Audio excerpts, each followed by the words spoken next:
is Valley News Live at 5.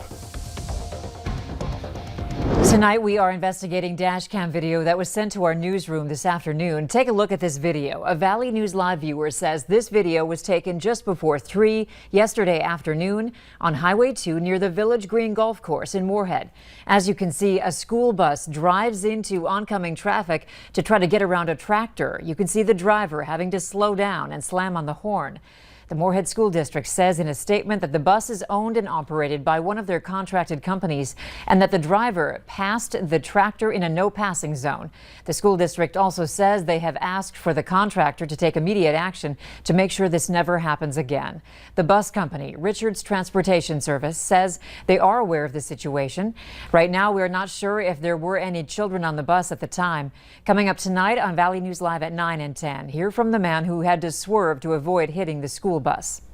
We're not quite done with the rain and thunderstorm risk. It's still out there, so let's find out from our chief meteorologist what areas are under the gun this evening. Hutch? Andrea, thanks, and good evening, everyone. We are watching out to the west where we're seeing some developing thunderstorms have shown up on our camera from Luther Family Ford. So there is some activity in parts of western and central Cass County, extended out into Barnes County. Some just firing up here west of our viewing area. And as we look at an exiting storm system off to the east from Lake of the Woods right down into Lakes Country in northern Becker County at this hour.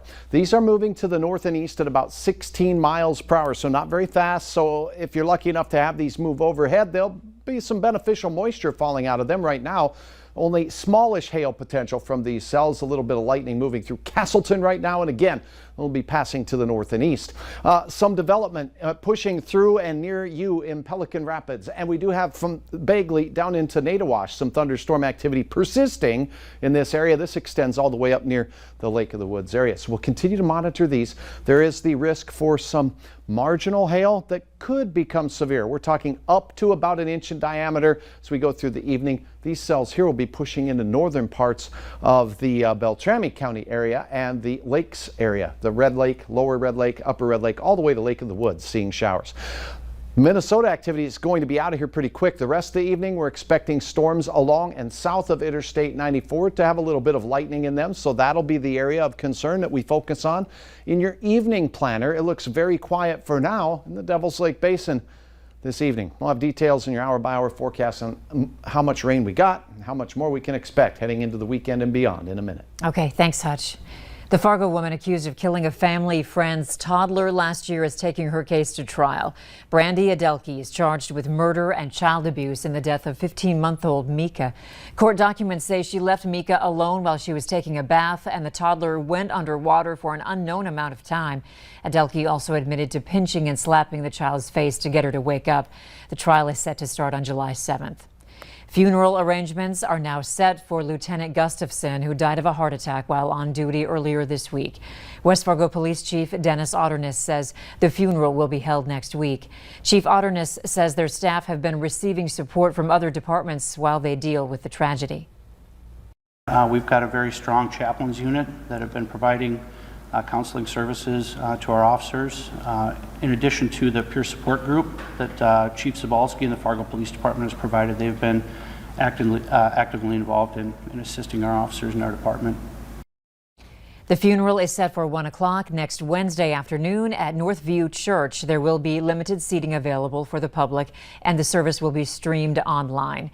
Meanwhile, you can visit the memorial at the West Fargo Police Department, where pictures, flowers, letters, and other memorabilia are being displayed this afternoon.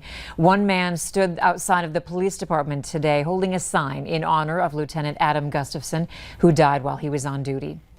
And a tender moment at a Fargo baseball field is going viral today after dozens of officers from the West Fargo Police Department gathered to support Lieutenant Gustafson's son. At least 20 officers could be seen at Theraldson's Little League complex in South Fargo last night, cheering on the fallen officer's son as he played in his first baseball game since his father passed. The woman who snapped the photo and shared it to Facebook says it was a sight and a feeling no one will ever forget. Fire officials are now saying the damage estimate for a Fargo strip mall is more than $1 million. The fire marshal tells us the building is an estimated $1.25 million loss, and everything inside is a $200,000 loss. The strip mall along 32nd Avenue South went up in flames earlier this month. A physical therapy office and Gigi's Playhouse, a Down Syndrome Achievement Center, were destroyed. Other nearby businesses were also affected.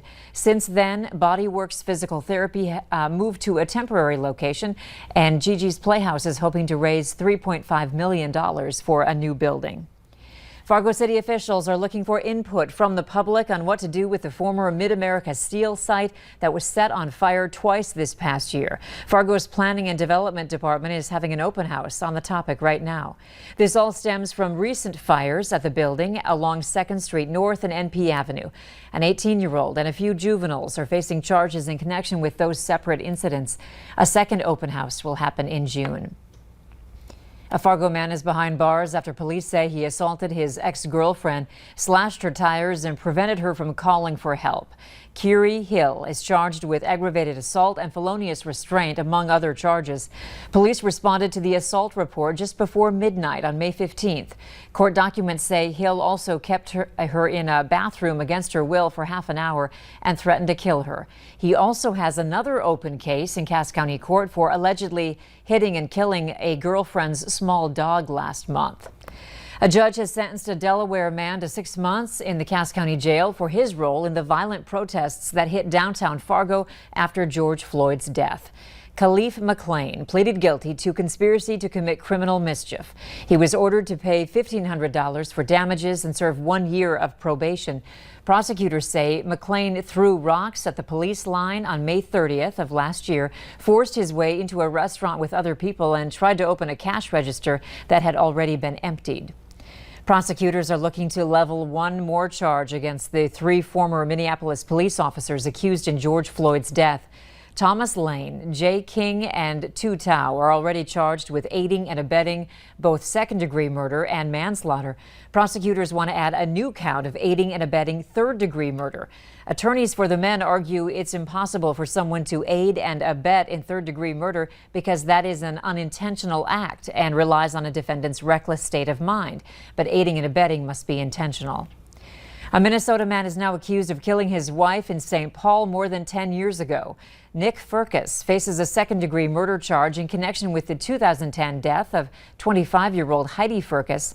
Furcus claimed someone broke into their home and shot her, but investigators say the angle of the shot doesn't fit his story. Investigators also discovered the Furcuses were close to losing their home and facing a mountain of debt. Police say his arrest yesterday is one step closer to bringing justice for Heidi.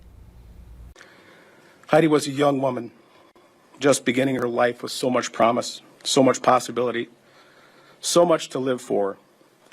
Shot and killed in her own home, a place where she deserved to feel and she deserved to be safe. If convicted, Nick Furcus could face up to 40 years in prison. Extra patrols on North Dakota roads resulting in more than 400 citations. Law enforcement agencies across the state worked overtime in April for Distracted Driving, a campaign. Nearly 200 citations were issued for distracted driving, and the rest were for speeding, DUI, and other traffic violations. You can view the full breakdown of the number of citations on our website, valleynewslive.com. An event will be held to honor a West Fargo boy who died of brain cancer. The Landon's Light Foundation is teaming up with NFL star Carson Wentz for Landon's Night at the Lights event. The event will honor Landon Solberg, who was diagnosed with brain cancer in 2017 at the age of 10 and died in 2019. The mission of the Landon's Light Foundation is to support children who are battling a serious medical illness. The event will take place at Essentia Health Plaza at the Lights on June 27th. You can find ticket information on our website. We are still over a week away from the official start of hurricane season, but forecasters predict it'll be a busy one. Still ahead, how many storms, hurricanes, and major hurricanes they say will hit the U.S. Several inches of rain falling across the valley. Video sent in from the Argyle area showing some flooding. That might even be an extension cord under the water. It was a rough morning and the rain continues across the valley. This rain gauge overflowing at 6 inches. Your rain reports here and your forecast coming up in mere moments.